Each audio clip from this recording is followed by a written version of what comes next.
எல்லாருக்கும் வணக்கங்க. இது போன வாரம் ஞாயிற்றுக்கிழமை எடுத்த மினி விலாகுங்க. ஊர்லேருந்து கிளம்பும்போது பார்த்தீங்கன்னா நாட்டுக்கோழி தண்ணி குழம்பும் அப்புறம் பார்த்தீங்கன்னா நல்லாம்பட்டி சிக்கனும் பண்ணியிருந்தேன். கோழி பிடிச்சி வெட்டி சமைக்கும்போது பார்த்தீங்கன்னா கிட்டத்தட்ட 9-9:30 மேலே தான் அடுப்புலேயே வச்சேங்க. காலையில் சாப்பாட்டுக்கு சேராமல் மத்தியானத்துக்கு சேராமல் இடையில தான் வந்து செஞ்சேன். சரின்னு சொல்லிவிட்டு அந்த சமைக்கிற டைமில் ஊருக்கு கொண்டு போகிறது எல்லாமே எடுத்தாந்து வச்சுட்டு எல்லாமே வண்டியில் ஏற்றிட்டோம் அப்படின்னா ரிலாக்ஸாக சாப்பிட்டுட்டு குளிச்சுட்டு கிளம்பிக்கலாம் அப்படின்னு சொல்லிட்டு எல்லாம் எடுத்தாந்து வச்சுக்கிட்டு இருந்தேன். வரும்போது வந்து பார்த்திங்கன்னா கார் ஃப்ரீயாக வரும், போகும்போது டிக்கியில் இடம் பிடிக்காம தான் போட்டு போவோம். எப்போ ஊருக்கு வந்தாலும் இதுதான் நடக்கும்.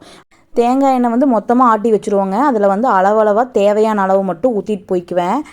இங்கே இருக்கிறதெல்லாம் ஏற்றிட்டு எல்லாம் நம்ம கிளம்பிட்டு போகிற வழியில் இன்றைக்கி வார சந்தைங்க. அதனால் பார்த்திங்கன்னா காய்கறி எல்லாம் வாங்கிக்கலாம், அப்புறம் மளிகை சாமானம்லாம் வாங்கிக்கலாம்னு நினச்சிட்டு இங்கே இருக்கிறது எல்லாமே நம்ம ஏற்றிட்டு இருந்தேன்.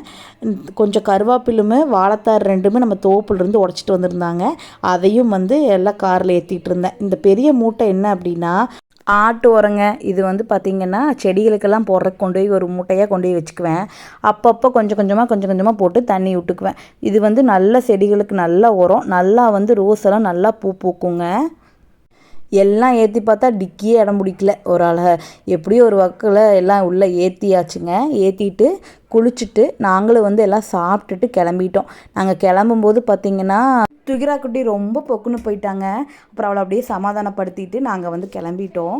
நாங்கள் சின்ன வயசாக இருக்கும்போது பார்த்திங்கன்னா நமக்கு வந்து டெய்லி எல்லாம் வந்து ஸ்நாக்ஸ் எல்லாம் கிடைக்காது, இந்த மாதிரி கடைகளும் இருக்காது.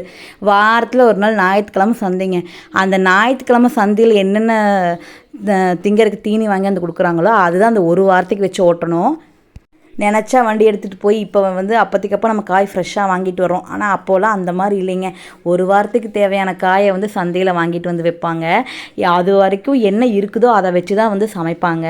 ஆனால் நானும் சந்தையில் இந்த வாரத்துக்கு தேவையான காய் ஃபுல்லாக வாங்கிட்டுங்க அப்படியே மளிகை கடையில் போய் இந்த ராகி, சோளம், கம்பு இதெல்லாம் வந்து தோசைக்காக இதெல்லாம் வாங்கினேன். இந்த ரவுண்டு தட்டை வரைக்கும் யாரெல்லாம் சாப்பிட்ருக்கீங்கன்னு சொல்லுங்கள். இது எங்கள் ஊர் சைடில் அதிகமாக கிடைக்குங்க. சின்ன வயசில் இது இல்லாத டேஸே இல்லைன்னு சொல்லலாம், அவ்வளோ பிடிக்குங்க. அது கிடைச்சோன்னையும் அதையும் வாங்கிட்டேன்.